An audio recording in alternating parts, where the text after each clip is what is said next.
Très urgent, chers compatriotes, peuple congolais. Merci de suivre notre direct de ce soir. Vous êtes nombreux à nous suivre sur le journal officiel Expliqué, votre magazine, votre journal d'actualité pour vous informer et d'analyse politique de la République démocratique du Congo.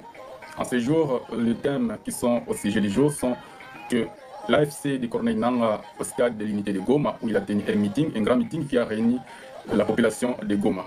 Urgence sanitaire dans la ville de Goma. Les hôpitaux et les Croix-Rouges sont extrêmement débordés par la situation sanitaire qui est préoccupante et débordante. Nomination des nouveaux gouverneurs par l'Alliance Fleuve Congo dans la ville-province de Goma, chef-lieu de province de Nord Kivu. Donc actuellement où nous parlons, la province de Nord Kivu a précisément deux gouverneurs. Donc les détails dans les prochaines lignes de notre édition de ce soir. Chers compatriotes, il faut aussi savoir que nous avons été informés que le ministre de Justice, son Excellence Constant Mutamba, a déclaré le jour du 9 février 2025 une journée nationale où toutes les églises doivent contribuer à l'effort de guerre. Mais qu'est-ce qui va se faire concrètement cette journée du 9 février? Je vais vous expliquer, vous donner les détails, les analyses dans les prochaines lignes de notre édition de ce soir. Nous savons tous qu'il a été entendu cette semaine la réunion du sommet bipartite où sera réunie la SADC et la communauté est-africaine pour statuer sur la question de l'Est de la République démocratique du Congo, la paix au menu du jour où les groupes rebelles M23 ont pris la ville de Goma avec le soutien direct de la République du Rwanda de Paul Kagame. Chers compatriotes, chers téléspectateurs, appel au dialogue national, initiative de la CENCO et l'EAC pour faire réconcilier les Congolais autour de cette question où la paix est devenue une condition sine qua non pour les pays puissent s'en sortir du gouffre actuel où la souveraineté nationale est assujettie. La CPI lance un appel à témoins. Le procureur général près la Cour pénale internationale lance un appel à témoins pour toutes les exactions qui sont commises dans la ville-province de Goma et dans la province du Nord Kivu en vue de lancer des poursuites contre les criminels de guerre, les crimes contre l'humanité. Mais aussi, nous avons entendu tous les autorités, l'appel du chef de l'État pour les recrutements dans les forces armées congolaises. Donc, nous allons donner notre avis par rapport à ça, où nous attendons aussi que tous ceux qui ont les poids politiques puissent donner aussi des quotas, puissent faire des recommandations. Son Excellence, M. Guy Kabouya, nous attendons la liste des gens que tu vas recommander pour rejoindre les forces armées congolaises au front pour défendre la patrie, notamment les forces du progrès et les combattants de l'IDPS. Chers compatriotes, chers téléspectateurs, bonsoir une fois de plus. Nous allons entamer notre numéro de ce soir par le premier sujet qui est celui du grand meeting qui a été tenu aujourd'hui par Corneille Nangaa, coordonnateur de l'Alliance Fleuve Congo, au stade de l'unité de Goma. En réalité, cette journée a été marquée par plusieurs événements de cette alliance Fleuve Congo qui, après avoir tenu ce meeting, Corneille Nangaa a aussi tenu un point de presse où il a élucidé plusieurs sujets sur le fonctionnement, sur la révision, mais aussi sur la situation globale de la ville de Goma, 10 jours après son emprise. Nous avons tous vu les images qui ont circulé, et d'ailleurs, quand je vais poster cette vidéo sur ma chaîne YouTube, vous pouvez aller sur la chaîne du journal officiel Expliqué, vous allez trouver notre contenu. Nous avons un très beau contenu, parce que cette émission, ça s'appelle la conscience nationale. C'est quoi la conscience nationale? La conscience nationale, c'est cette dimension qui amène les citoyens à comprendre les enjeux politiques de notre pays. Parce qu'il y a un adage qui dit, si vous ne vous occupez pas de la politique va s'occuper de vous. C'est ça qui se passe réellement. Donc le peuple congolais, à un moment donné, ne s'intéresse pas trop à la politique. Il se dit, mais non, ça, ce sont des travaux des gens corrompus, des travaux des vieux, des travaux des politiciens. Voilà. Dans la vie nationale, tout le monde doit contribuer pour la bonne marche du pays. Voilà pourquoi j'ai lancé cette émission que j'ai intitulée La conscience nationale. Cette émission se passe en direct sur votre chaîne Journal officiel, sur TikTok et Journal officiel Expliqué sur YouTube où vous pouvez consulter la base de données de nos différentes émissions. C'est une émission, comme je l'ai toujours dit, une émission pédagogique qui vous montre vos devoirs et vos droits. Mais aussi, c'est une émission pédagogique qui vous montre l'organisation et le fonctionnement de l'État. Peuple congolais, chers compatriotes, avant de commencer notre vif sujet avec les thèmes qui ont été retenus, nous allons devoir parler d'un petit sujet, ce qu'on a toujours entendu, l'état du droit. C'est quoi l'état du droit? Alors, chers téléspectateurs, avant de commencer, je commence par vous donner une brève explication. C'est quoi l'état du droit? Donc, en réalité, en bref, retenez que l'état du droit est un principe fondamental qui garantit que l'ensemble des actions menées par l'État ainsi que celles des citoyens soient régies par des règles juridiques claires, d'ailleurs prévisibles, appliquées de manière égale. Dans un état de droit, personne n'est au-dessus de la loi et les pouvoirs publics eux-mêmes sont soumis au droit. Les caractéristiques principales d'un état de droit. 1. La primauté du droit. C'est-à-dire que dans un état de droit, il est caractérisé d'une situation où les droits priment surtout les citoyens et les pouvoirs publics. Mais les droits prévaut sur les actions de l'État et des citoyens, des individus, assurant ainsi la prévisibilité et la stabilité des relations sociales entre l'État et les citoyens, entre les citoyens tout court. Voilà. 2. La séparation des pouvoirs. Les pouvoirs exécutifs, qui a comme tâche d'exécuter le devoir pour la bonne marche du pays, mais aussi les pouvoirs législatifs, où nous avons le Parlement, le Sénat, l'Assemblée nationale, qui a comme rôle de voter les lois, mais aussi procéder au contrôle du gouvernement. Mais aussi, de l'autre côté, nous avons la justice. Donc, sont distincts. Ces trois pouvoirs sont distincts et équilibrés, empêchant toute concentration excessive des pouvoirs. C'est-à-dire qu'aucune institution entre les trois doit déposséder une autre institution de ses prérogatives constitutionnelles. 3. La protection des droits fondamentaux. C'est-à-dire que dans un état de droit, l'état de droit garantit les libertés et les droits individuels. Il assure ainsi leur respect et la protection contre les abus. 4. L'accès à la justice. Les citoyens dans un état de droit doivent accéder à une justice indépendante, impartiale, permettant le contrôle des actes administratifs et la protection de leurs droits. Chers téléspectateurs, 5. La discrimination et l'égalité devant la loi. Donc, dans un état de droit, tous les individus sont égaux devant la loi, sans distinction de race, ni de sexe, ni de religion, et moins encore d'origine. L'importance d'un état de droit. L'état de droit est essentiel pour le bon fonctionnement d'une démocratie, mais aussi car il assure la légitimité des institutions, il protège ainsi les droits des citoyens et garantit la responsabilité des gouvernants, c'est-à-dire l'État. Il consiste également un rapport contre l'arbitraire et les abus de pouvoir, favorisant ainsi la confiance des citoyens dans leurs institutions. En bref, l'état de droit est le socle sur lequel repose une société démocratique, assurant ainsi l'équilibre entre l'État, les pouvoirs publics et les droits et libertés individuelles des citoyens. Alors, qu'est-ce que serait une société sans un état de droit? C'est la question auquel je vous demande de répondre, que ce soit en commentaire ou que ce soit entre vous. Allez faire des recherches.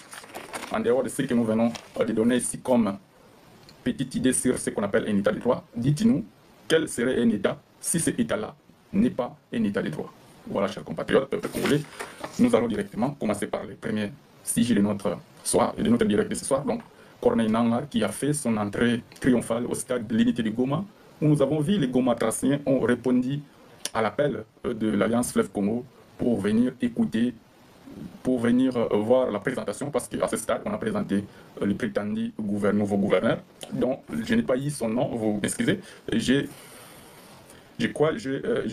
la vidéo sur laquelle on a lu l'ordonnance de sa nomination. Donc j'aimerais un peu vous les présenter, si c'est possible, si je peux encore les retrouver, afin que nous puissions analyser la quintessence, les sous-bassements juridiques de cet acte qui a été posé par les rebelles, Corneille Nangaa et tout son groupe, que nous considérons comme des rebelles. Alors je n'ai pas trouvé l'acte avec moi, et si je le vois, bien sûr, nous y reviendrons. Donc, Corneille Nangaa, ils ont procédé à la nomination des nouveaux gouverneurs qu'ils ont présenté au stade de l'unité de Goma. Il a échangé avec la population de Goma. L'essentiel de son message, au stade, nous n'avons pas eu des images par rapport à ça. Alors, il y a aussi un aspect qui revient toujours lorsqu'on parle de Goma tous ces derniers temps. Il y a une urgence humanitaire où on voit les images qu'on ne peut pas vous montrer, où on a vraiment de très mauvaises nouvelles par rapport aux milliers de morts qui ne font qu'augmenter du jour le jour. Hier, on nous a dit d'abord c'était 300 personnes, et après on nous a donné un bilan de 700, après le bilan a augmenté de 900, après le bilan a lourdement augmenté aussi de 3000 personnes. Donc jusqu'ici, on se pose des questions, qu'est-ce qui s'est passé réellement à Goma, et comment les gens sont débordés, et pourquoi. Voilà. Donc nous allons revenir en force et détail dans tous ces éléments. Mais ce que moi j'ai retenu ici, c'est qu'il y a beaucoup de choses qui se sont passées à Goma que nous ignorons, effectivement, parce que dans une guerre qui n'est pas du tout médiatisée, et du fait que nous savons, les autorités congolaises, les décisions unilatérales qu'ils ont prises pour ne pas permettre au peuple congolais de connaître la vérité sur tout ce qui s'est passé réellement à Goma. Alors, nous avons noté que l'urgence sanitaire s'impose à ce point parce qu'il y a des cadavres dans les rues. Nous voyons comment les Croix-Rouges sont en train de ramasser les cadavres. Nous voyons aussi comment la population a besoin de l'assistance humanitaire. Mais nous voyons les conférences de presse, le gouvernement, les ministres de l'Information, les ministres de la Santé, ils sont à Kinshasa, ils croisent les bras, ils vous disent toujours que la situation est sous contrôle. La situation est sous contrôle. Nous suivons la situation de près. Mais ils ne vous disent pas quelles sont les mesures qui ont été prises par eux, quelles sont les interventions qui ont été déjà engagées par l'État congolais. Je vous ai toujours dit, l'État ne peut pas manquer de moyens. L'État ne peut pas se dire non, je n'ai pas de moyens. Nous allons revenir en force de détail sur beaucoup d'autres aspects ici que je considère que nous avons vraiment des gens irresponsables qui nous dirigent. L'État qui a beaucoup d'argent, qui n'arrive déjà même pas à payer les fonctionnaires, et tous ces politiques qui s'accaparent de tout le fonds public qui est produit par les trésors publics, ils viennent encore nous demander, nous le peuple, de fournir des efforts, de contribuer à l'effort de cette guerre de l'Est. Mais non, ça c'est vraiment incroyable. Je me pose des questions, même si on va faire quelque chose, la population va aider, la population de Goma va aider nos militaires au front, mais l'État doit d'abord montrer une très bonne volonté. D'ailleurs, ce n'est même pas une question de volonté, parce que l'argent que fait ce qu'il gère avec son gouvernement, c'est l'argent des Congolais. S'il faut mettre tout cet argent pour défendre notre pays, mettez ça et défendez notre pays. Enlevez-nous tous les discours inutiles, passez à faire des communications, la situation est sous contrôle, le gouvernement suit de près. Non, ne nous dites pas vous suivez de près la situation, dites-nous qu'est-ce que vous avez déjà fait. Ne nous dites pas qu'est-ce que vous allez faire, parce que ça c'est une promesse. Nous ne voulons plus de promesses maintenant. Maintenant, il faut que vous fassiez des actions concrètes, qui soient réalistes, qui puissent montrer qu'un gouvernement qui doit agir, il est là, il est en train d'agir. Nos frères sont dans une situation de détresse. On a vu comment certaines images à Goma, il s'est passé aussi des pillages, beaucoup de pillages. J'ai même vu un entrepôt d'une organisation internationale qui a été pillé, où il y avait de la farine, du sucre, des huiles. Et voilà, ce sont des choses qui arrivent lorsque la population est en train de croupir dans une misère vraiment atroce. Et ici, je tiens à rappeler que notre gouvernement doit vraiment agir au plus vite que possible. Les organisations humanitaires sont là. Si bel et bien que les dialogues qui devront être relancés demain, je rappelle qu'il y aura un sommet bipartite à Dar es Salaam où sera réunie la SADC et la CEAC, Communauté East Africaine, où on devrait normalement veiller à ce que cette guerre prenne fin, qu'on puisse d'abord signer un cessez-le-feu, ouvrir un couloir humanitaire. Pourquoi? Pour enterrer d'abord nos morts, et pour aussi assister les personnes qui sont en danger, qui sont en détresse. Les hôpitaux sont débordés. J'ai suivi notre médecin dans une interview, il dit, j'ai fait 3 jours en 72 heures. Le docteur n'a même pas pris le temps de rentrer chez lui pour se reposer. Il a travaillé jour et nuit pour opérer les gens, intervenir. Il y a des gens qui sont morts parce qu'il est arrivé à l'hôpital est débordé, on ne pouvait pas prendre soin de lui. Quand vous allez dans les morgues, les corps sont entassés. Vraiment, il y a beaucoup de choses qui se sont passées à Goma. Ça m'a attristé. Et puisque c'est mon travail de vous donner l'information, de faire des analyses, je devrais quand même venir pour vous parler. Donc, j'ai quand même aimé le travail de la CPI qui a lancé un appel à témoins parce qu'au moment où les crimes sont en train d'être commis, c'est à ce moment-là vous pouvez être capable de retrouver les preuves. Parce que les Rwandais et les M23 peuvent travailler rapidement pour faire disparaître les preuves. On a vu jusqu'au jour d'aujourd'hui, beaucoup de corps sont encore entassés dans les rues et on ne sait pas s'il y a des fosses communes. Donc on ne sait absolument rien sur l'essentiel de tout ce qui s'est réellement passé dans la ville de Goma. Donc on ne peut pas dire ici que le massacre a été évité. On sent réellement qu'il y a eu des abus, il y a eu des crimes de guerre, il y a eu des crimes contre l'humanité. C'est quoi crimes contre l'humanité? C'est quand par exemple vous lancez des bombes dans les hôpitaux, quand vous lancez les bombes dans les infrastructures là où il y a des populations civiles, ça ce sont des crimes contre l'humanité. Ce sont des crimes de guerre. Les bombes ne sont pas destinées à être lancées dans les infrastructures civiles, là où il y a des populations civiles qui n'ont rien à voir avec cette guerre. Voilà, donc nous reviendrons ici pour analyser toute la situation chaque fois que nous avons de nouveaux éléments. Moi, ça m'attriste parce que toute cette histoire, c'est arrivé jusqu'ici suite à l'orgueil de quelques personnes. Quelques personnes qui se sont enorgueillies, quelques personnes qui ont débordé par leurs agissements, quelques personnes qui ont été fautives. Ces personnes-là, ils ont ramené le peuple à payer les prix lourds. Aujourd'hui, on est en train de compter nos morts. Aujourd'hui, on est en train de voir comment on est humilié. Ça, c'est une humiliation. Parce que tout le monde voit ce qui se passe chez nous. Nous véhiculons les messages, nous lançons les cris d'alarme. Mais tout le monde condamne simplement. Mais il n'y a aucune sanction contre le Rwanda. Et d'ailleurs, le Rwanda sollicite l'aide à l'Israël. Et l'Israël lui donne directement les armes. Je crois, lorsque la ville de Goma a été prise par les M23, on a aussi suivi que l'aéroport du Rwanda a été fermé, je crois, pendant 24 heures ou 48 heures. Alors, beaucoup croyaient que l'aéroport a été fermé parce qu'ils craignaient tout un débordement, parce qu'il y a la guerre. Non, cet aéroport a été fermé parce qu'à ce moment-là, les Rwandais recevaient les armes qui venaient de ses partenaires. Il recevait les armes qui venaient de ses partenaires. C'est ça que les informations que moi j'ai eues, les informations que je ne peux pas vérifier du point de vue géographique, mais aussi du point de vue stratégique, parce que tout ce qui est lié aux armes, ce sont des informations bien protégées. Mais j'ai eu des informations en rapport avec ça. Donc ça a été fermé pendant 48 heures parce que le Rwanda recevait des cargaisons d'armes. Mais nous, jusqu'ici, on ne sait pas la riposte que notre président a promis, ça se trouve à quel niveau cette riposte a été bloquée, quel article de la Constitution qui continue de bloquer la riposte rigoureuse que le peuple congolais doit mener contre les rebelles du M23 et les agresseurs, les Rwandais. Alors, c'est ce que je dis, ce qui est important, c'est que la CPI a lancé un appel à témoins. Si les témoins ne seront pas gênés aussi, c'est ça, on se pose. La ville est aux mains des rebelles. Est-ce qu'ils vont, les témoins seront libres de faire les témoignages? Comment ils vont le faire? Comment on va récolter les preuves? Bon, les preuves, c'est vrai, on aura les statistiques parce que l'ONU, qui coordonne plusieurs organisations humanitaires, la MONUSCO, qui est aussi présent dans la ville de Goma, qui a été aussi présent depuis le début des hostilités. Je ne sais pas, parce que c'est eux qui communiquent très souvent les statistiques des nombres de morts que nous avons jusqu'au jour d'aujourd'hui. C'est l'ONU qui a officialisé qu'il y a plus de 2900 morts jusqu'à présent. Alors, est-ce que le bilan va continuer à s'alourdir? Est-ce qu'on est à quel niveau? Vraiment, 2900 déjà, ça me choque. Ça me choque parce que je sens que c'est trop. C'est trop, c'est trop. Ce n'est pas parce que lorsqu'il y a un mort, deux morts que ça ne me choque pas. Mais 2900 aussi, c'est trop. Nos frères et sœurs à Goma souffrent. Il faut que cette situation cesse et que l'hypocrisie de tous les politiciens congolais, je commence d'abord par les politiciens congolais, avant que nous puissions gagner une bataille à l'extérieur, il faut que nous soyons d'abord sincères envers nous-mêmes. Il faut que nous soyons sincères au peuple congolais. Chilombo doit révéler au peuple quels sont les accords qu'il a signés avec chaque acteur politique de la sous-région. Il doit nous dire la vérité. Quels sont les accords qu'il a signés avec son frère Kagame? Quels sont les accords qu'il a signés avec Joseph Kabila? Quels sont les accords qu'il a signés avec Uhuru Kenyatta? Quels sont les accords qu'il a signés avec Vital Kamerhe? Quels sont les accords qu'il a signés avec le M23? Quels sont les accords qu'il a signés dans la communauté est-africaine? Parce qu'aujourd'hui, nous sommes bloqués. Nous sentons réellement que nous n'avons pas le soutien de l'Afrique. Notre ministre des Affaires étrangères qui est au front, qui se bat avec force et courage pour défendre les intérêts de la RDC, est coincé. Parce que j'ai suivi hier son intervention au Parlement européen, où il dit que nous avons lancé les cris d'alarme, mais jusque-là, ça se termine seulement par de simples condamnations. Il n'y a aucune sanction, il n'y a aucune mesure qui a été prise pour que la communauté internationale lève d'un ton ferme pour que le Rwanda quitte l'est de notre pays. Parce que le Rwanda est entré sur notre sol et nous a attaqués. Nous crions depuis et personne ne nous écoute. Tout le monde fait une hypocrisie, nous condamnons, et puis c'est fini. Mais or, quand on a envahi l'Ukraine, ils ont condamné et ils ont sanctionné, ils ont soutenu aussi l'Ukraine. Aucune nation aujourd'hui ne nous soutient. Vous avez vu lorsqu'il y a eu tremblement de terre au Maroc, on a vu, comme je ne peux même pas citer les pays qui ont même demandé au Maroc qu'ils veulent intervenir, mais le Maroc a refusé.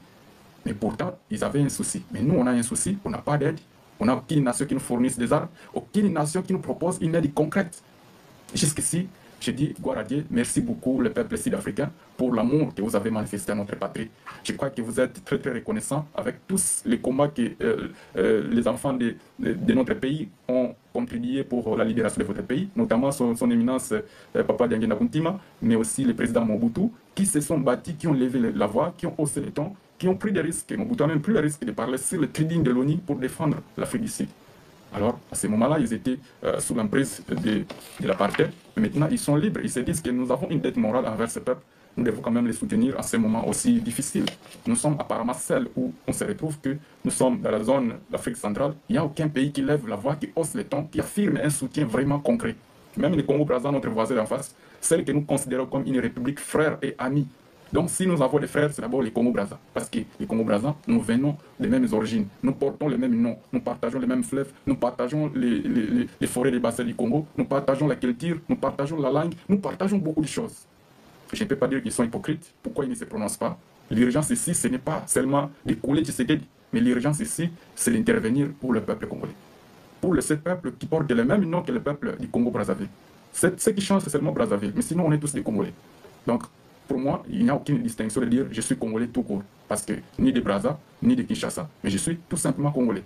C'est ça nos origines, c'est ça notre culture, c'est ça notre identité. Et nous allons l'affirmer, d'après ce qu'on restera unis entre nous, le peuple, entre vous aussi les dirigeants. Vous avez une grande responsabilité sur l'avenir de l'Afrique, sur l'avenir de la sous-région. Vous avez une grande responsabilité sur l'avenir de nos deux nations. Vous regardez aujourd'hui, vous voyez que le Congo, il se noie sous les eaux, vous le laissez noyer. Mais rassurez-vous que le Congo va se relever. Et quand le Congo va se relever, il n'oubliera jamais.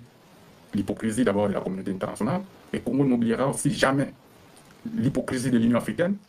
On n'oubliera jamais l'hypocrisie de tous les pays de la sous-région, dans toutes les communautés que nous sommes. Donc il n'y a que quelques pays qui ont porté leur soutien de manière visible.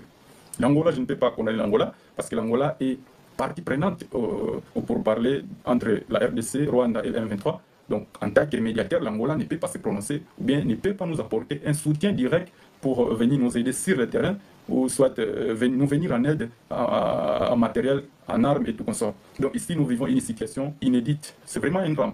C'est vraiment un drame. C'est pour cela, moi, je me disais, quel est ce point qui a touché l'Afrique du Sud, un pays qui est vraiment très loin, mais il s'est engagé, ils ont réaffirmé leur engagement, ils ont décidé de ne pas laisser tomber le Congo. Parce que le Congo, c'est un grand pays, c'est un grand peuple. Le Congo a une histoire. Et cette histoire ne va pas s'effacer aujourd'hui, parce que le Moumba l'avait prévenu, Papa Simon Kimba l'avait prévenu, Mama Kipanvita l'avait prévenu.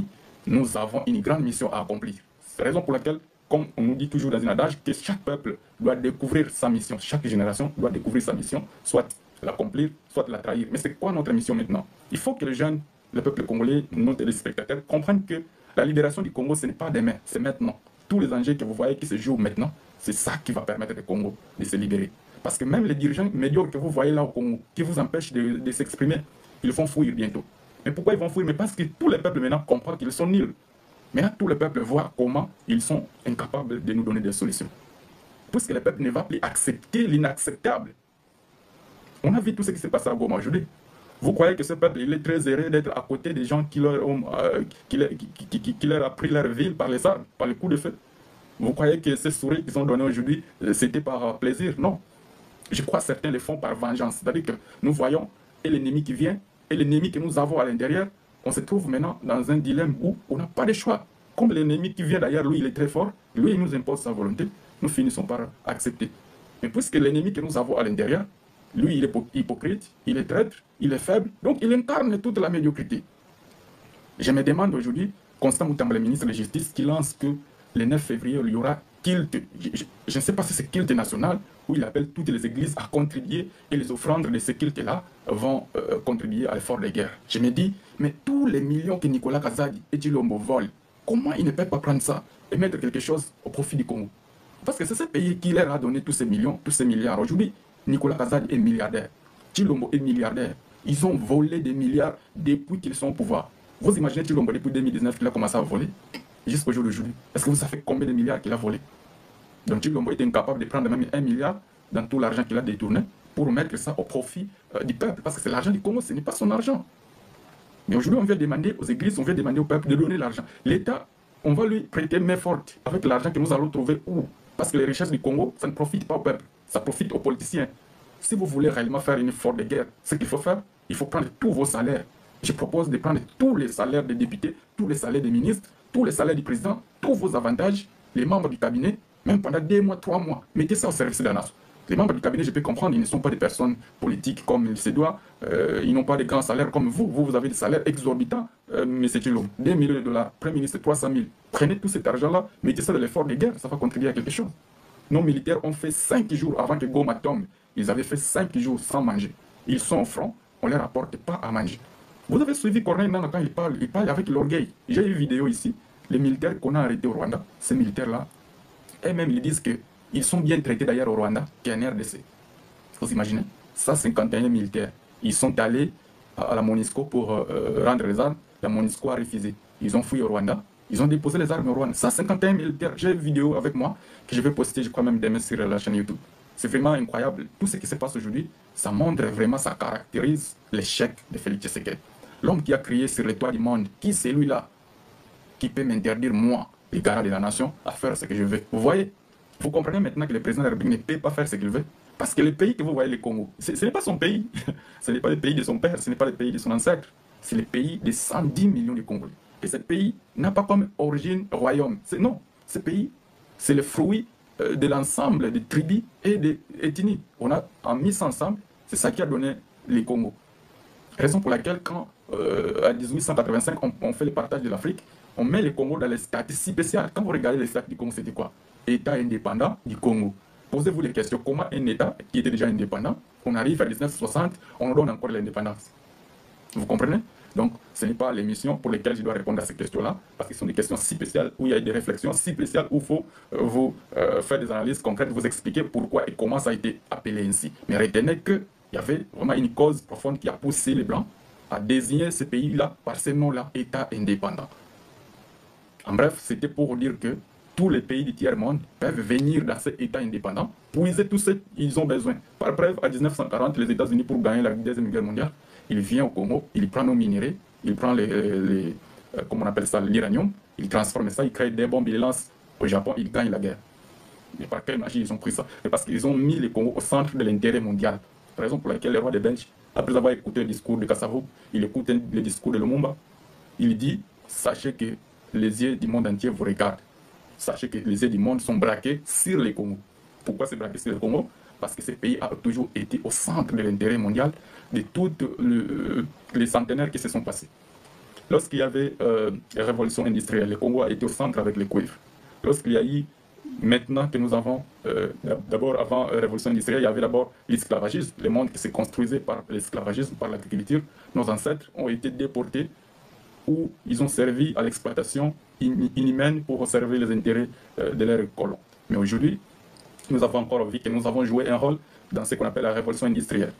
Nos minéraux, le cuivre, les Katanga, ont contribué à cette révolution.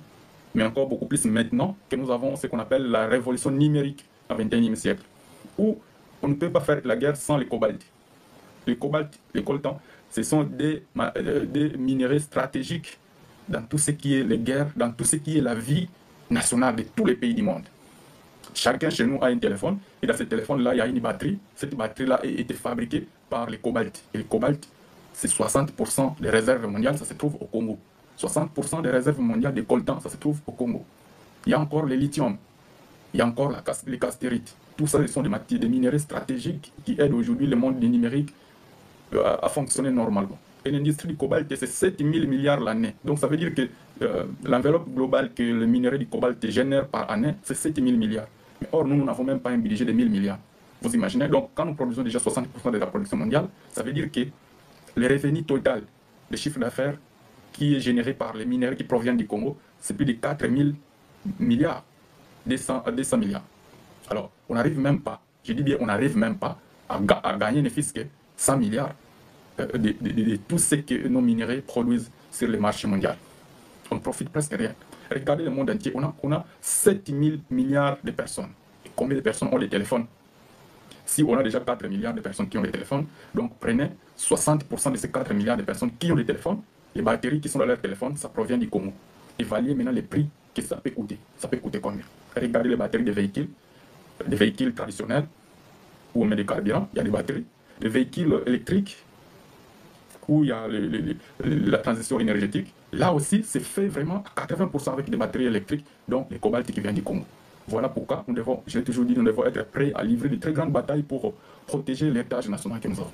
Nous n'avons pas à aller plénicher partout dans le monde entier pour chercher de l'aide. Tout ce dont nous avons besoin, c'est de nous réunir entre nous les Congolais, mettre nos compétences au centre du développement de ces pays. Nous serons capables de créer tout ce dont nous avons besoin. Mais tant que nous aurons toujours des dirigeants bololés qui vont continuer à faire le tour du monde, faire des voyages inutiles, chercher de l'aide, on n'aura jamais de solution pour nos pays. Tous les pays qui ont réussi, ils se sont remis en eux-mêmes, ils se sont formés et ils ont mis cette intelligence au profit de leur pays. Regardez l'Iran. L'Iran, j'ai eu l'information aujourd'hui, l'Iran a lancé sur le marché son propre navire de guerre. Vous comprenez? Donc il n'a plus besoin d'aller acheter un navire de guerre. Il a créé ses propres navires maintenant. Il est capable. Ils sont déjà capables de créer des bases souterraines. Nous, on va faire ça quand? La course est déjà lancée. Nous devons être prêts parce que nous avons toutes les richesses au Congo. Mais je l'ai toujours dit et je répéterai 1000 fois. Nous ne gagnerons pas cette guerre avec des traîtres à l'intérieur du pays. Et surtout que celui qui est au sommet de l'État, c'est cette personne-là qui a trahi le pays. Je dirai et je répéterai toujours, dans notre constitution, il n'y a pas une infraction de trahison que moi je peux commettre. Il n'y en a pas. Même toi, tu ne peux pas. Il n'y a pas. Même si tu trahis le pays, mais la constitution ne te reconnaît pas comme un traître. Parce que dans la constitution, il y a une seule personne qui est reconnue coupable de haute trahison. C'est le chef de l'État. Pourquoi on le reconnaît ça? Parce que lui, c'est la personne la mieux informée du Congo. On lui donne les informations de tous les pays. On lui informe par les services nationaux de renseignement, on lui informe par ses ministres, on lui informe par beaucoup d'autres personnes, les services disposés, les services qui travaillent pour l'intelligence de l'État. Mais est-ce qu'il utilise ces informations à bon escient? Est-ce qu'il utilise ça à bon escient? Parce que au Congo, je peux me dire que toutes les informations qu'on doit vous donner chaque jour, il n'y aura jamais un jour où il y aura de bonnes informations. Tant qu'il y a la guerre, tant qu'il y a la famine, tant que nous n'avons pas encore lutté contre la pauvreté, lutté contre la précarité. Qu'est-ce que je peux appeler par précarité? Vous imaginez quelqu'un qui vit au Congo. J'ai suivi les dames qui sont à Goma dans les camps de déplacés. Ils disent, mais on nous dit de rentrer dans nos villages. Mais qu'est-ce qu'on va trouver là-bas? On a tout pillé, on a pillé nos animaux, on a pillé nos champs, on a détruit nos maisons. Donc déjà, on quitte ici, on rentre chez nous, mais on dort dehors. Vous comprenez? On n'a rien avec nous. Donc il se pose des questions, est-ce que je dois rentrer? Est-ce que je dois continuer à souffrir ici dans les camps de déplacés à Goma? Et le gouvernement, lui, il fait quoi? Il vous dit toujours, ils suivent la situation de près. Mais quand ils suivent de près, ils vous disent réellement, ils font quoi réellement? Suivre de près, selon eux, c'est appeler tout le fois. Comment? Combien de morts? Non, 10 morts. Ils viennent toujours, non, maintenant, ils sont comme la seule hypothèse, à chaque fois où il y a prend la parole, il vient seulement dire, il y a carnage à Goma, il y a carnage à Goma. Mais oui, il y a carnage à Goma, il y a eu aussi carnage à Kinshasa. Ça, on ne peut pas l'oublier. Et la CPI d'ailleurs, qui demande l'appel à témoins, les Kinois aussi doivent témoigner des carnages qui s'est passé à Makar. Tout ça, ce sont des abus des droits humains, des personnes qui sont censées vivre, qui sont sous la protection de l'État. Ils sont dans une prison de l'État. Et on vient de vous dire seulement d'un jour à l'autre qu'on a eu 2000 morts en pleine capitale. Il n'y a même pas une milice. Il n'y a même pas une enquête qui donne une version des faits où on peut comprendre qu'est-ce qui s'est réellement passé. Et le pire dans cette histoire, cette théâtre, ça se passe sous l'œil impuissant du ministère de la Justice. Vous comprenez? Donc, la justice qu'on a donné comme devoir d'élever une nation, la justice congolaise, elle travaille pour nuire à l'élévation du Congo. Pourquoi? Parce que cette justice est devenue un instrument de Félix Tshisekedi de museler l'opposition, de museler les mouvements citoyens, de museler la société civile, de tout faire l'expression fondamentale du peuple congolais. Ça, je le répéterai 1000 fois. L'expression, la liberté, les droits fondamentaux, c'est ça qui caractérise un état de droit. S'il n'y a pas déjà de liberté et de droits, donc dans ces pays-là, l'état de droit n'existe pas.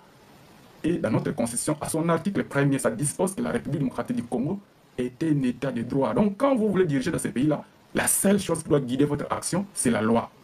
Ce n'est pas vos pensées, ce n'est pas la vision de Félix Tshisekedi. C'est pour cela que je suis contre aux politiciens qui viennent nous dire non, nous sommes tous derrière le chef de l'État, nous devons soutenir le chef de l'État. Non, la Constitution ne nous oppose pas comme citoyens de soutenir un chef qui est chaud.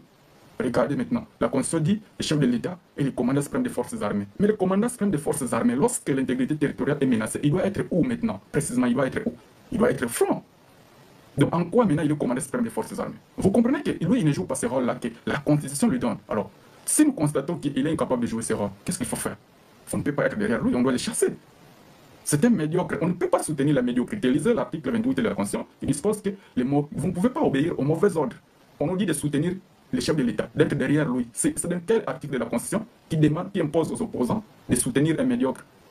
Quand on est opposant, on s'oppose au système qui est porté, on s'oppose aux visions qui est portées par un individu, un groupe d'individus. Parce que tous les membres de l'Union sacrée, ils vous disent tout souvent que sous les pays du chef de l'État, sous la vision du chef de l'État, donc la personne qui donne la vision médiocre qu'ils sont en train d'appliquer à la République démocratique du Congo, c'est Félix Tshisekedi. C'est cette même personne qu'on vient nous dire, non, il est médiocre, mais venez tous, vous tous les opposants, venez, on doit soutenir ce médiocre. Mais non, ça c'est impossible, ça ne peut pas se passer ainsi. Raison pour laquelle je ne soutiendrai jamais Félix Tshisekedi dans cette guerre. Je soutiens mes frères de Goma, je soutiens la patrie congolaise en tant que nation, en tant que citoyen. Mais je m'oppose fermement à Félix Tshisekedi qui a montré ses limites. Comment on va continuer à rester avec un chef? On a pris la vie de Goma, on a tué notre général, mais il a prononcé un mot à la nation après presque une semaine. La ville est déjà tombée, une semaine après, il prend la parole. La riposte sera rigoureuse. Après, depuis qu'il a prononcé cette parole, jusqu'à aujourd'hui, ça fait encore une semaine. Il n'y a aucune riposte. Il n'y a aucune riposte. Vous comprenez ici le cycle des échecs de Félix Tshisekedi. Donc nous devons être là à les soutenir quand lui il échoue. C'est ça notre rôle.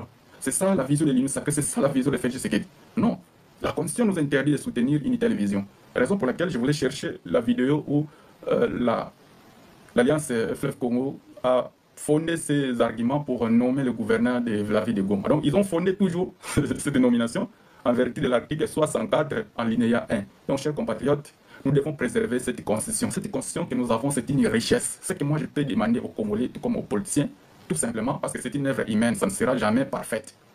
Mais je suis d'accord s'il y a des éléments qu'on peut enrichir. Là, on peut enrichir. Parce que si vous autorisez les changements, Tshilombo va enlever tout ce qui est vos droits. Il y a des droits qui sont concentrés là-bas que la République ne vous donnera jamais. Mais puisqu'il ne vous donnera jamais ça, quand on se rend compte que Biloko Oyamozo Saratobima Nil, tout le monde a la Constitution. Quels sont ces articles, par exemple? Article 58, qui dispose que l'État doit redistribuer les richesses nationales. Ça veut dire qu'ils vendent le cobalt, ils vendent les diamants, ils vendent le cuivre, le coltan, les cafés, tout l'argent qui entre. Nous avons, en dehors des minéraux, de tout ce qu'on vend là, on a encore 3 régies financières. On a la DGDA, on a la DGI, on a la DGRAT. Toutes ces grandes directions générales-là sont comme des mobilisateurs des recettes de l'État. Tout l'argent qu'il faut entrer, on met ça dans les trésors publics.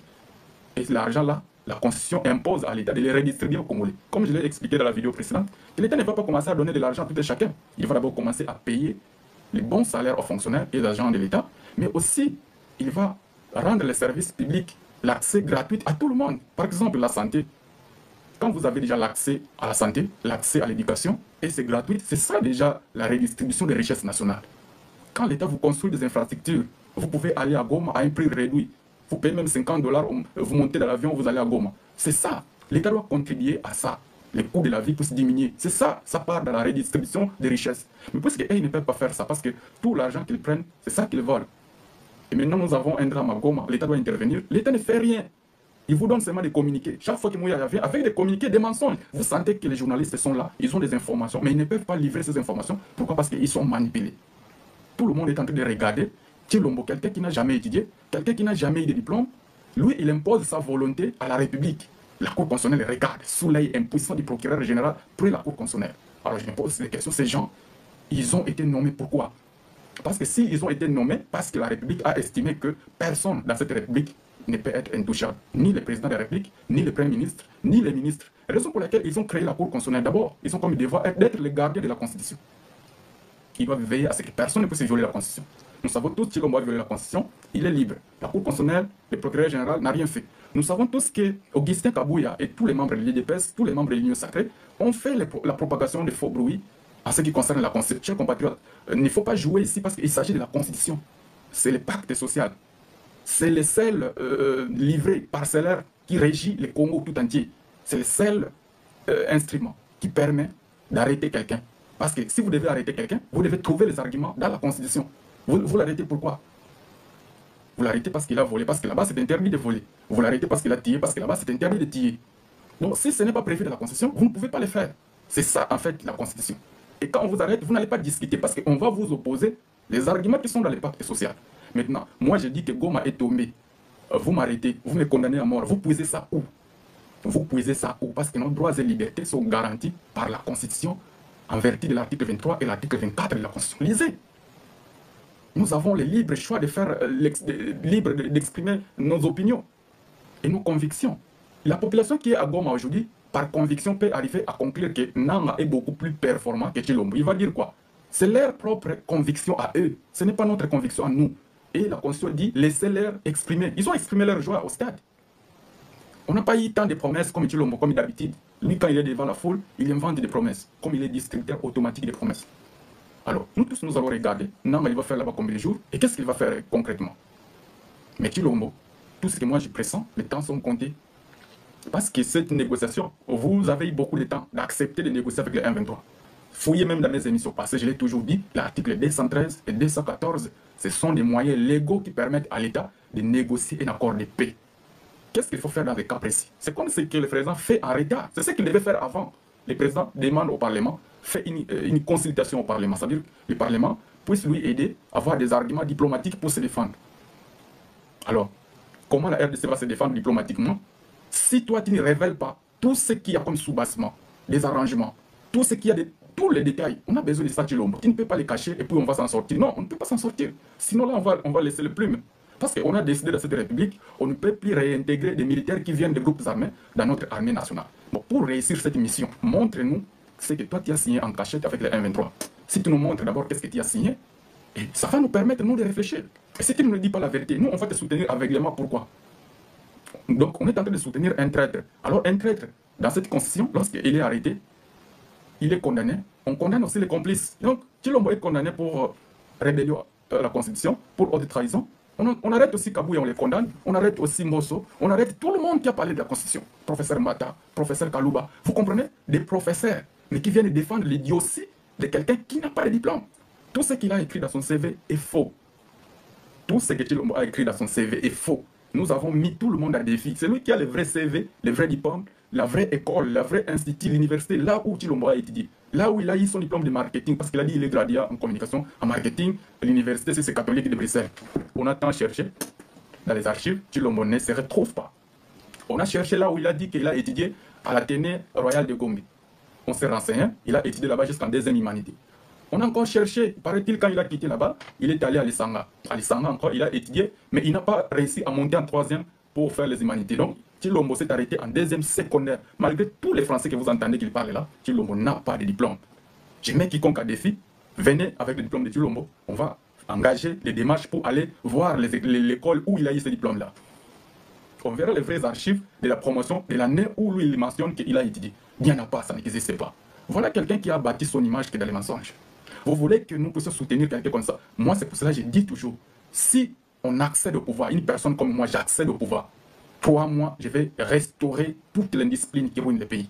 Dans 3 mois, je vais exécuter tous les politiciens qui ont ruiné le pays. Mais comment je vais les exécuter? Parce que quand j'accède au pouvoir, par l'article 64, alinéa 1, j'instaure directement la loi martiale. Je suspends d'abord la Constitution, la Cour constitutionnelle, on arrête tous les juges, on arrête tous les hauts magistrats. Cour d'appel, que ce soit cour de cassation, vous serez tous arrêtés parce que vous regardez des voleurs au Parlement, vous ne faites rien. Vous qui devez lever la nation, vous ne faites rien. Vous allez servir de l'exemple parce que Chilombo, il est arrêté, il est jugé, on le tire au stade des martyrs, on prend aussi vous les juges, on vous tire ensemble avec Chilombo. Vous allez vraiment servir d'exemple. Tout celui qui a volé l'argent de l'État, il sera exécuté. Il n'aura même pas de temps, on va d'abord les juger. On va les juger pourquoi? Nous savons que Mata Tampono, l'argent a disparu, 10 à 80 millions pour Kamalonju. L'argent disparaît. Alors, on va chercher des longueurs à midi. Pourquoi? On va d'abord instaurer une dictature de 3 mois. Je dis bien 3 mois. Ça ne va pas dépasser 3 mois, chers compatriotes. Nous allons retourner dans l'état des droits. Mais l'état des droits, ça signifie aussi restaurer l'état dans ses droits. L'état, il est dépouillé par des individus. Ces individus-là, c'est eux qui disent que non, l'état congolais est Koufa. Non, justice est Koufa. Mais non, justice est Koufa. Binone Batou qui ne faites rien. C'est vous qui ne faites rien. Vous ne faites pas les devoirs. Qui est le vôtre? C'est vous. Quand vous jugez, vous devez dire les droits. Qu'est-ce que les droits vous dit? Quelqu'un qui n'a pas de diplôme, est-ce qu'il doit être président? Dites-moi un peu. Qu'est-ce que la loi vous dit? Quelqu'un qui est allé négocier avec Paul Kagame, quelqu'un qui a négocié avec les rebelles du M23 pendant 14 mois à Kinshasa. Et il y a des preuves, la vidéo existe. Lui-même, il dit que le M23 ont été invités par moi en 2019. Donc nous, on cherche encore des longueurs. Nous, on est silencieux. Nous, on est complices. Attends, je l'ai dit ici. La révolution est irréversible. Le peuple congolais ne va plus reculer. Tout ce que vous avez vu contre les ambassades, ça va se retourner contre ce régime de Moupombo. Ce régime est le dernier régime qui a torturé la morale du peuple congolais. Il n'y aura plus notre régime.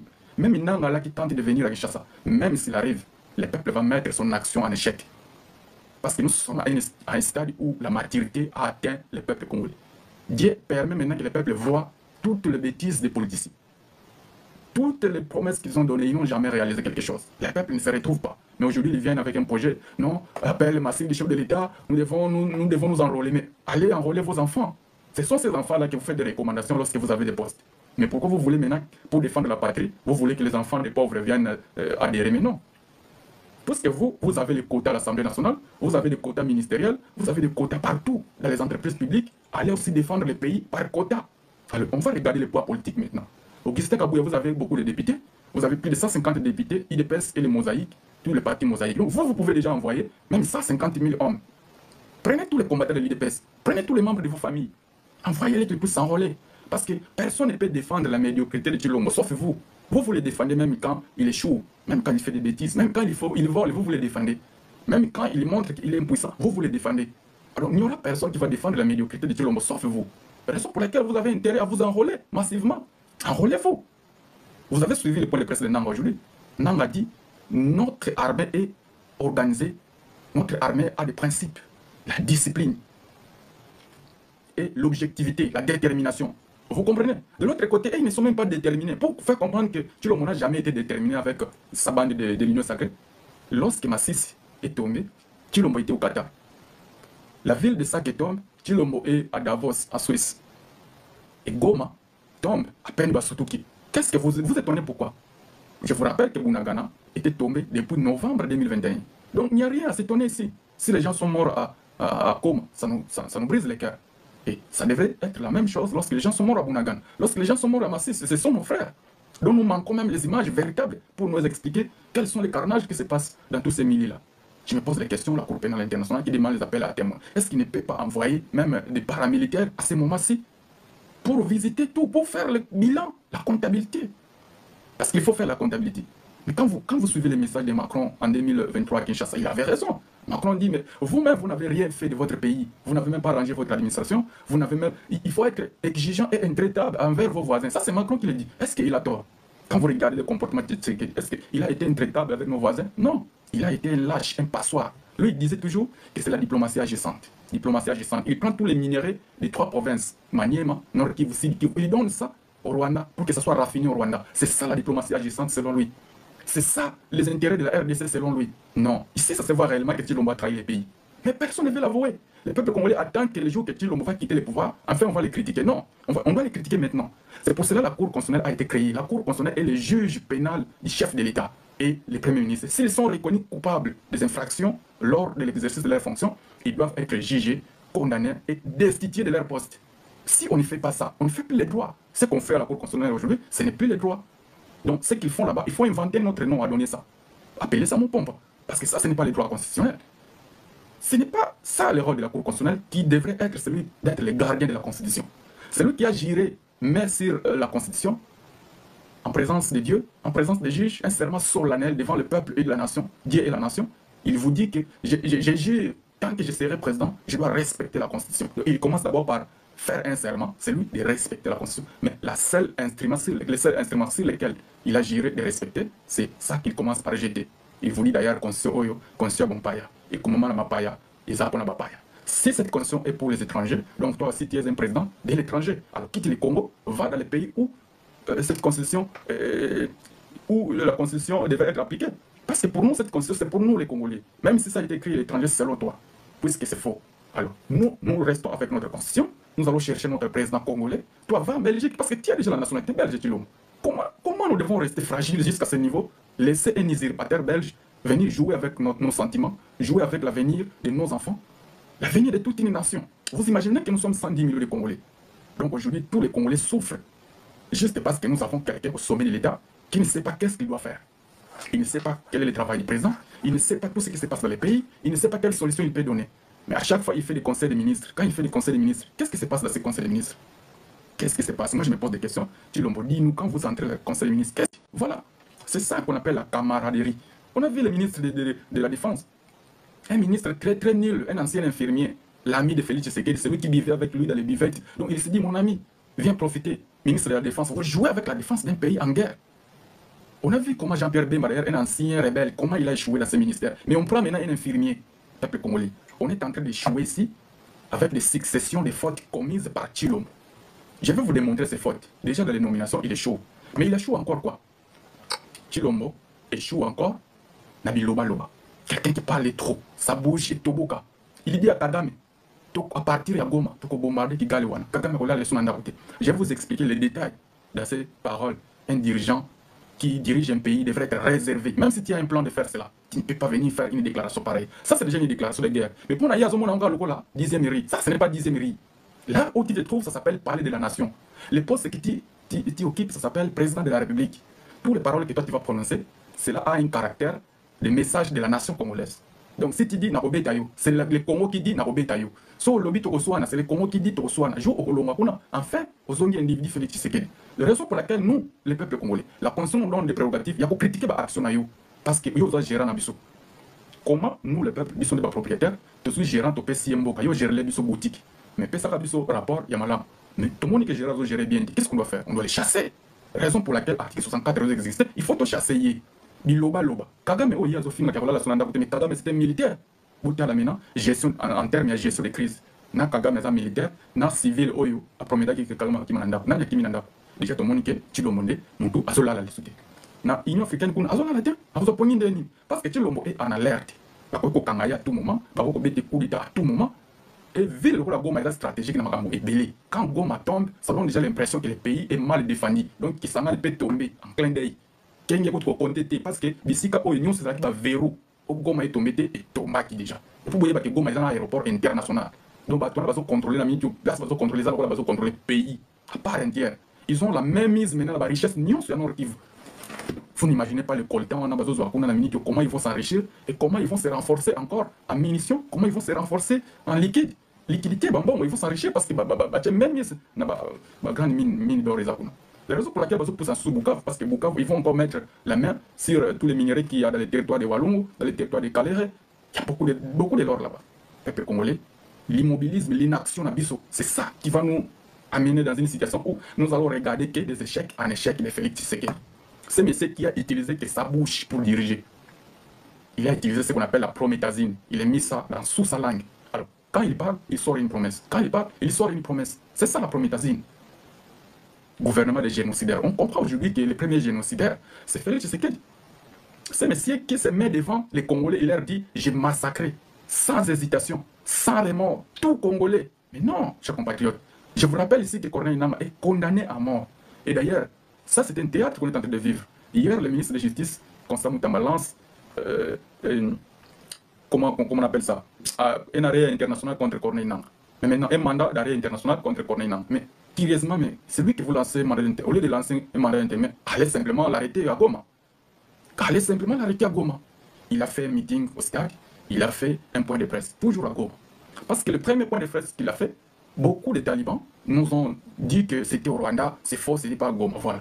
Est-ce qu'on l'a vu aujourd'hui au stade, oui ou non? Voilà pourquoi votre pouvoir, on va soutenir ces rebelles pour que votre pouvoir tombe. Moi, mettez mon nom dans la liste des condamnés à mort. Je n'ai pas peur. Parce que cet engagement que nous avons pris, c'est pour la République. Et le meilleur moyen de sauver cette République, il faut tirer les traîtres qui sont à l'intérieur, il faut combattre ceux qui sont à l'extérieur. Nang a fait la même chose que Tshilombo.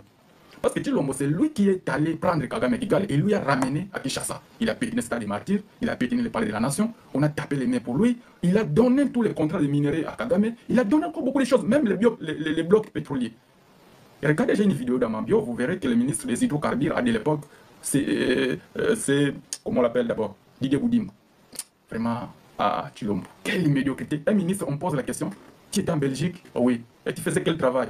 À l'objet, ils allaient quand tu vas bouiller, tu as peinture dans comment bouiller. Peuple congolais. Vous comprenez que raisonnement, raisonnement de la rue. Moi, je ne refuse pas quelqu'un qui n'a pas travaillé d'être chef. Mais je refuse mon ton ma compétence. C'est un chef, mais ça n'a pas compétence. Tu n'as jamais travaillé quelque part, je suis d'accord. Mais quelles sont tes compétences pour faire tout ce qu'il fait? Donc ces gens ont été nommés parce qu'ils sont des camarades de Félix Tshisekedi. C'est ça, les Congos. Tshilombo, il n'est pas intelligent, mais il s'entoure encore des gens qui ne sont pas intelligents. Les tout, ils font le même travail. Pour eux, ils trouvent que c'est bien Moussala Bazoussa. Bazoussa n'a pas Moussala bien. Mais c'est M. Didier Boudimou, je vous rappelle, il a volé 240 millions au ministère des hydrocarbures.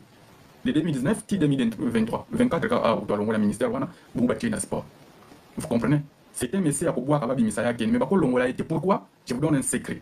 Parce que le ministère à Okipaka, ils allaient quota, il y a madame Denise Nyakeru. Voilà.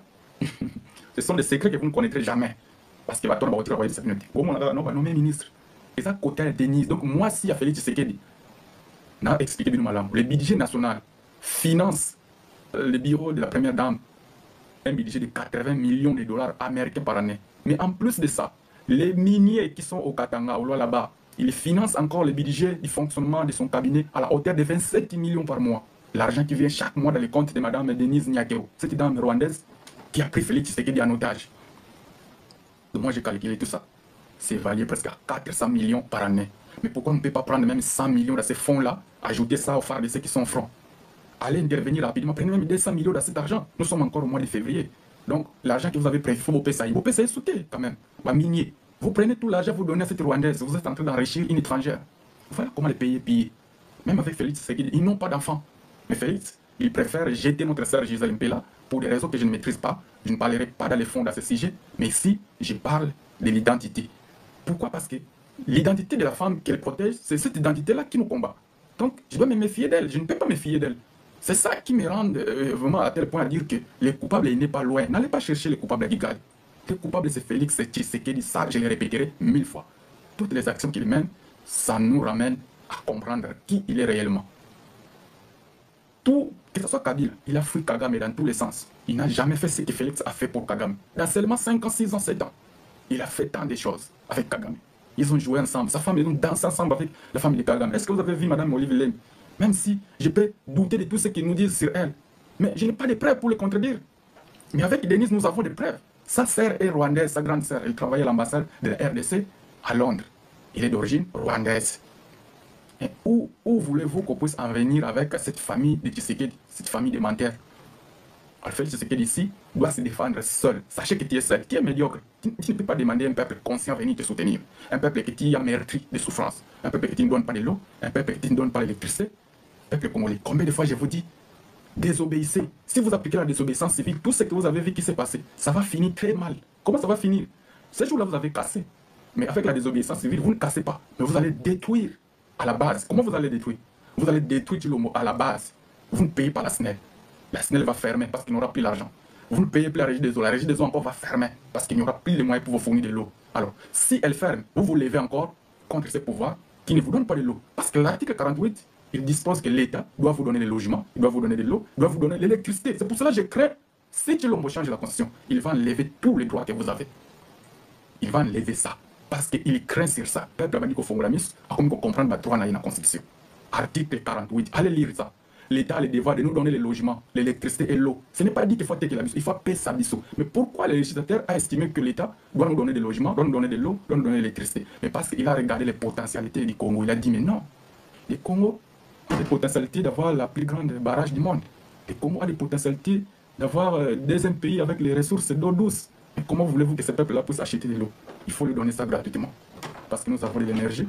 Donc ces barrages, si nous développons le projet de Grand Inga, ça va nous permettre de distribuer de l'eau à tout le monde. Mais aussi nous avons beaucoup de minerais, comme je cite les minerais stratégiques ici. Le cobalt, le coltan, le castérite, le lithium, le cuivre, l'or, le diamant, tous ces minerais stratégiques-là. Comment on va prouver au peuple qu'ils peuvent bénéficier de ça? Allez seulement l'Angola en face. L'État a construit des projets de logements sociaux. Et quand vous regardez les maisons, vous vous posez des questions, mais ce sont des maisons des Blancs ou bien ce sont des maisons des Noirs? Mais ce sont des maisons des Noirs. Les citoyens angolais. Pourquoi? Parce qu'ils ont un l'État responsable qui met les peuples au centre de son action. Mais nous, on a un État irresponsable. Tshilombo a promis en 2021 la construction de 100 000 logements par année. Voilà, où en sommes-nous? On va construire 100 000 cités intégrées. Les cités intégrées, c'est quoi? On vient à Kinshasa, à côté de cité ils n'ont jamais fait ça. Ils nous ont montré le market de Fativé. Jamais ils ont fait ça. Ils nous ont montré le baie de Kinshasa. Ça sera en face, à côté de tout. Rien. Ça n'existe pas. Ça n'existera pas avec ces messieurs. Quelqu'un qui a 10 ans de mandat, mais en 6 ans, il a fouté. Vous allez encore attendre à changer quand on a 4 ans. Non, il faut les chasser avant mandat aussi. Parce que vous faites reculer votre vie de 10 ans. Donc, on fait des échecs de 10 ans. Lui, quand il échoue, c'est toute la nation qui échoue. Raison pour laquelle, à ce poste-là, il est interdit d'échouer. C'est pour cela qu'on impose au chef de l'État de prêter serment avant d'entrer en fonction. C'est-à-dire qu'il y a un kosala. Yango yi comme na constitution biso. Ce qui est ça awa kosala ngote. Yango bazo bisayo prêter na serment. Telema liboso na biso bazuzi, telema liboso ya peuple, loba nzambe pazo yokayo. Yo moko e lobi. Kaka yo kaka mutu ango, oyo susu kokosa nzambe lobi no nzambe na lapaki ndai liboso na yo na kosaki na ngai constitution ngoko peza ngo ya mbo ya Kongo te. Oza ndoki. Wandoki, oza digne de confiance te. Oza mutu moko, on ne peut même pas te faire, on doit te bannir dans la société. C'est ça que j'appelle l'idiotie des professeurs congolais. Des professeurs qui ont des diplômes, qui ont souffert pour faire des études de droit, mais qui viennent soutenir un idiot, quelqu'un qui n'a pas de diplôme, quelqu'un qui n'a pas un cerveau pour réfléchir. Mes frères et sœurs, vous allez trouver des mots dire comment nous traitons Félix Tshisekedi. Si on ne les traite pas ainsi, vous n'allez pas comprendre la gravité de la situation. Comme vous, on vous empêche de parler, écoutez au moins ce que nous avons à dire, mais ce n'est pas nous réellement, c'est la Constitution. C'est le pacte social que vous avez signé en 2005. Vous avez autorisé, vous avez donné le devoir à l'État de vous donner de l'eau, de vous donner de l'électricité, de vous donner des maisons. Est-ce que vous avez déjà vu l'État congolais donner à un citoyen Ndako? Mais c'est écrit dans cette constitution, il faut appeler ça le mandat. Alors, si vous ne voulez pas vous réveiller, vous ne voulez pas prendre conscience de vos droits, c'est ça en fait le rôle de cette émission que j'appelle la conscience nationale. Donc ça sera tout pour aujourd'hui. Merci beaucoup d'avoir fait chemin faisant avec nous. Tous les amis et connaissances, Cordon, Alex et les mouvements. Pour rappel, nous avons une grande marche ce 15 février pour s'élever, avoir une voix commune, hausser les tons, bouger le monde, la communauté internationale. Mais interpeller aussi nos autorités qui sont sur place, il ne faut absolument rien. Donc nous devons nous mobiliser tous pour cette grande marche du 15 février à Bruxelles. Je crois, je n'ai plus la précision avec l'adresse. Je reviendrai avec les prochains lives pour vous donner beaucoup plus de détails. Mais au moins, retenez que le 15 février à 13 h, nous avons une très grande marche à Bruxelles pour dénoncer l'inaction de la communauté internationale, pour dénoncer l'agression rwandaise, pour dénoncer aussi la médiocrité de nos autorités, qui n'ont pas une position fixe, qui n'ont pas une position sincère. Ils ne sont pas sincères avec le peuple congolais. Les premiers actes qu'ils ont posés, ce sont des actes de trahison. Mais maintenant, ils se retrouvent bloqués dans les trous, dans leur propre piège. Ils sont pris. Ils se disent maintenant, non, qui doit associer dans nos parlements. Mais il fallait associer les parlements au début. Parce que la Constitution donne les prérogatives au président de la République de négocier un accord de paix. Ce n'est pas pour rien, on a dit, la paix n'a pas de prix. C'est à quel prix vous pouvez estimer la paix? Parce que lorsque vous n'avez pas la paix, c'est comme si vous n'avez même pas le droit de vivre. Vous êtes comparable à la personne qui est morte. Parce que lui, il est mort. Au moins, ses souffrances peuvent s'arrêter et puis il vit un autre monde. Mais vous, la souffrance continue parce que vous n'avez pas la paix. Vous dormez sous les bombes, vous ne savez pas demain si vous allez manger. Donc, vous perdez vos familles. Vous comprenez? J'ai suivi une femme. Bon, mais la famille. Quel choc nous avons. Voilà ce qu'on perd lorsque nous avons des dirigeants comme Félix Tshisekedi, qui ne sait pas la valeur d'un accord de paix. À chaque fois qu'il y a signé, beaucoup de Congolais sont infiltrés. Mais la paix n'a pas de prix. Pensez toujours à ça. C'est très important parce que les rois, force, je l'ai dit, force les rois, ils ont sonné grandeur en Zambie. Félix Tshisekedi, ce qui a semblé là, n'a pas passé le coup d'agneau sur la prophétie, à l'occasion de volonté en Zambie. Parce que ce qui a dit volonté en Zambie, il comprendre que l'erreur n'a pas placé ça. N'jamba banane côté ayi. Roi nyonso oyo abedi ça. Mboka wana zo sala ba injustice, n'jamba sanctionne kayi. Dieu sanctionne les rois. Qu'est-ce qui vient? Beaucoup de rois wana et koyaka. C'est ça qui arrive à Chilombo. C'est la seule personne, un jour, ils ont prêté serment à Liboso, Abani qui a invoqué l'oritaritura. L'oritari, je sers certes, l'oritaritura. Merci, mertiras. Merci, mertiras. Vous pensez que c'est un hasard? Quand un jour, ils ont prêté serment, ils ont invoqué les binobademo. Allah qui s'acquitte bino déjà nzela na ye ou ye alandak. Donc, à côté de servir binoté, alors bien, je sers certes l'oritaritura. Merci, merci. Donc, on va mertir, on va martyras, ça me met le biso. Il y a un autre monde. Parce que Azo Kangape mon a été, à comme tu n'as point voyé ça, j'ai massacré. Vous connaissez massacre à Liboso et à moi Gom? Non. Moi je vous ai dit massacre à Liboso. Les amis qui descendent aux Allen, pas bon marabon. Moi j'ai les images, même ma vidéo, ils ont sur la page. J'ai publié. Aux Allen, on pose ça qu'ils m'écrivent à l'inbox dans la routine là. Massacre à Liboso aux Allen en 2022, à Boma 200. Massacre à Mibali à Mounene, au Itoto Mona. Avant, où le Boumachi, mais Salemaki, à Boumé, le Boumachi. On a loi là, c'est pour Nini. Mais après, au Yoto Salema Makala. Bon, moi, je Salema Makala, tu vas Kofi et Belé. Bila est normalité. Mais biso tu as bila lourd parce que l'État a minimisé. Alors, biso tu estimes qu'il va mort entre 1500 et 2000. Pourquoi? Parce qu'il y avait plus de 15 000 prisonniers dans la carte. Tant qu'on va que ça la recensement, même temps au ministre Zobimis. Et comme il y a des prisonniers, bazaka 13 000, 2000 wana qui wapi. Bango wana mtilo mabomaki siyama apesi bango meka na lori territoire. Alekisi bango meka na merti ras. Parce qu'il y a pesé que jambo na maboka merti ras na premier mandat na ye. Deuxième mandat avant que nous deuxième mandat, nous allons dans premier mandat. Abanina ko benga merti ras. Ayo ko sa sous peuple, ayo sala messe mo na stade. Pour na pesi maboko na mboka na maboko njambe. Njambe ngo njambe nini? Kombole na njambe ngo. Et ça biso kombole nani? Au moment il dit aussi ozo ma peuple. C'est que peuple azo kanisa tango yazo sala action na asamu président ko malamu, azo lifa robondi la mais aye de sa biso atiki maboko na njambe nini? Pour peuple na peuple, azana njambe na yi. Butanga na bilu balobi, quand Dieu a créé l'homme, il a mis sous l'autorité suprême chaque peuple sous l'autorité suprême. Si comme sous autorité nini ok de koluka parce que na yebi autorité na ngai en tant que congolais na yebi ki nzamba ko tsanga na bakoko ya bato mususu te nzamba ko tsanga kaka na bakoko na ngai kimbangu ko tsanga kaka na bakoko na ngai kipamvita ko tsanga kaka na bakoko na ngai oya abuti papa na nga na mama na nga comment ye nzambe fo tsanga na autorité ya mupaya mais non ngana yebi ta ala mupaya wana yebi to sambela papa ye na kishasa makomboli kishasa nyonso batongi babongisi makambo bien après amemela bino kinya e ko yati ya za pona bonheur na bino ta yende mutu abana ko bénir bas esclave boyebi te yende mutu abana ko bénir ba mindeli tango bazo ya kozwa biso na esclavagisme abana ko bénir na minduki bazwi biso na esclavagisme to yebi ndenge to nyoko ma bakoko na biso ba nyoko biso to zala kuna te butala ba histoire bakoko na biso ne ba souffra bazo ba ngoni ba nyama bakanga bango ba cheli na kingo bakoko na biso ba bundani to longo na bombo wana meti lombo lelo azongisi biso na bombo ko leka wana parce que bakoko na biso malgré cheli na kingo bazala ko lia bien biso balongo le ka cheli na kingo ba tia ona libumu ozolia subiente kongola mokonda kongola zokufana nzala kongola kumukufana bagera kongola zokufana tout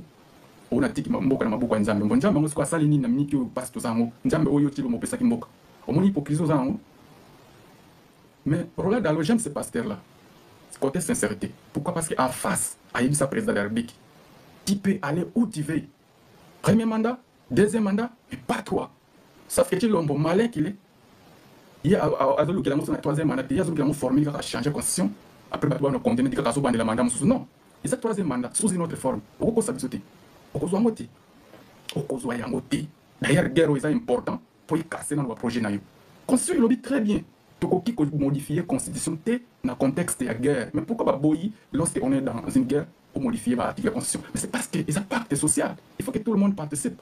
Il faut tout ça dans un climat de paix. Il faut que ça dans force, mais tout dans la guerre, pour défendre ma belle, il faut pour changer la constitution, pour aider au tika la jamais. Jamais. Voilà pourquoi biso to tomboki. Voilà pourquoi on a tika la ka soutenir à tant qu'aider. Mieux vaut na mona mangoda ba ko ta humilier yo. Pour ce que ça humilier. Écoutez, il y a des gens qui ont été pour le pouvoir. Pour ça, la zobo et au saliti. Donc, peuple congolais, chers compatriotes, chers téléspectateurs, merci beaucoup pour le direct de ce soir. Vous avez été nombreux à nous suivre. Nous avons cette émission s'intitule La conscience nationale. C'est pour vous donner des enseignements pédagogiques et des enseignements qui concernent l'organisation et le fonctionnement de votre nation et l'actualité politique en général. Nous faisons aussi des analyses profondes. Nous allons dans les fonds des sujets. Vous déballez toute la cacophonie qui est dans les sous les cartes. C'est la gestion de nos prétendus dirigeants, de nos prétendues classes politiques qui a échoué sur tous les fronts, qui a échoué sur tous les plans. On ne peut même pas avoir un politicien sur qui on peut compter aujourd'hui. Même quelques rares politiciens qui ont posé de bons actes, ils sont toujours emportés par les autres qui posent très souvent de mauvais actes. Pourquoi? Parce qu'on nous a appris que Malala Popola et contaminera toujours Malala et Malam. Voilà la nation congolaise. Même si tu as des valeurs, quand tu entres dans le système, tu seras inféodé. Voilà pourquoi aujourd'hui, il faut prendre de nouveaux sangs, mettre dans ce système. Mais ce nouveau sang, ça ne va pas travailler. Le premier rôle que ce nouveau sang doit jouer, c'est celui de l'antivirus. Parce que l'antivirus, il vient de l'extérieur. On les scanne dans le système pour combattre d'abord, tirer le virus qui est dedans, formater d'abord le système. On doit formater même les mémoires des Congolais, on doit formater même la politique, la classe politique, on doit formater la classe dirigeante, on doit formater l'administration. Avec cet antidote que nous amenons avec la conscience nationale. Si nous ne serons jamais conscients, c'est que nous ne sommes pas prêts pour le développement du Congo. Merci, on se retrouve dans les prochaines éditions.